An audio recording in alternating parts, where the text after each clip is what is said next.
Hello everyone. To talk of the world feels tough in these times. We are all intimately feeling the painful impact of coronavirus. It threatens us all. The highlight, if anything can be called a highlight in such a depressing time, is when we have cheered from our windows and balconies in tribute to our health workers and administration. They together now hold up our world, which is falling to its knees. Now, since Great Depression, this 2020 economic collapse is worst time for global economy. Now, there is a big shift in stock markets, where shares in companies are bought and sold can affect many investments in pensions or individual saving accounts. The FTSE, Dow Jones, and Nikkei have all seen huge falls since the outbreak began on 31st December. In the US, the number of people filing for unemployment hit a record high, signaling an end to end decade of expansion for one of the world's largest economies. Travel is among the hardest hit. The travel industry has been badly damaged with airlines cutting flights and tourists canceling business trips and holidays. In US, the Trump administration has banned travelers from European airports from entering the US. UK travel industry experts have also expressed concern about the Chinese tourists being kept at home. Now there were 4,15,000 visits from China to the UK in the 12 months to September 2019, according to the Visit Britain. Chinese travelers also spent three times more on the average visit to the UK at Euro 1680 each. The effect of lockdown is visible. In order to stop the spread of COVID 19, countries and world capital have been put under strict lockdown, bringing a total halt to a major industrial production change. The European Space Agency has registered an impressive fall in the pollution across the European skies, in particular Paris, Milan, and Madrid. Factories in China have slowed down. In China, where the coronavirus first appeared, industrial production, sales, and investment all fell in the first 2 months of the year, compared with the same period in 2019. China make up a third of manufacturing globally and is the world's largest exporter of goods. Even safer investments got hit. When a crisis hits, investors often use less risky investments.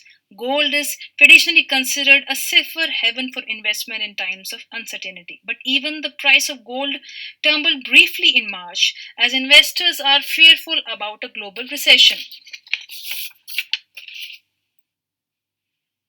Likewise, oil has slumped to prices not seen since June 2001. The oil price had already been affected by a row between OPEC and the group of oil producers and Russia. Coronavirus has driven the price down further. Now, if the economy is growing, that generally means more wealth and more new jobs. It measured by looking down, the percentage change in GDP or values of goods and services produced, typically over 3 months or a year. The world's economy could grow at its slowest rate since 2009 this year due to coronavirus outbreak, according to Organization for Economic Cooperation and Development. What the various governments need to do: reduce the number of personal and corporate bankruptcies, ensure people have money to keep spending even if they are not working, and increase public investment and healthcare spending. Put another way, they need to act now to reduce the accumulation of economic scar tissue. Now, how the COVID 19 might help us win the fight against climate change. As the world will recover from COVID 19, we must not let short term fixes prevent us from addressing longer term risks like climate change. The response to pandemic illustrates five actions we can take to address the global climate change crisis as well. Number one is rethink risk. We have known about the risk of a global pandemic for years. Just see Bill Gates declare during a 2015 TED talk that if anything kills over 10 million people in the next few decades, it is most likely to be a highly infectious virus. Climate change similarly possesses a major threat to human lives and urgently requires a comprehensive response. A study published in a medical journal Lancet predicts that 5 lakh adults will be accused or caused by a climate change by 2050. If the pandemic teaches us to acknowledge our vulnerability to high impact shocks, we will infinitely be better placed in future. Next is listen to global perspective. COVID 19 will prompt the world to choose the route of national isolation or global solidarity. But a growing understanding that we are inherently connected to people in vastly different geographies and circumstances can help build momentum for strong climate action.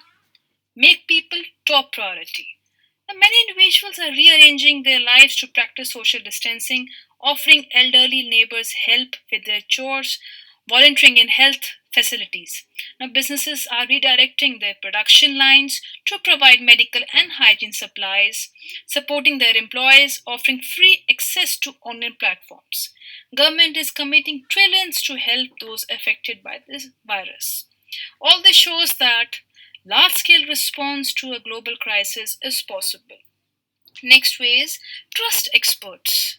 Now, the advice of epidemiologists have gone viral and doctors have been held up as heroes. Next is make a cultural shift.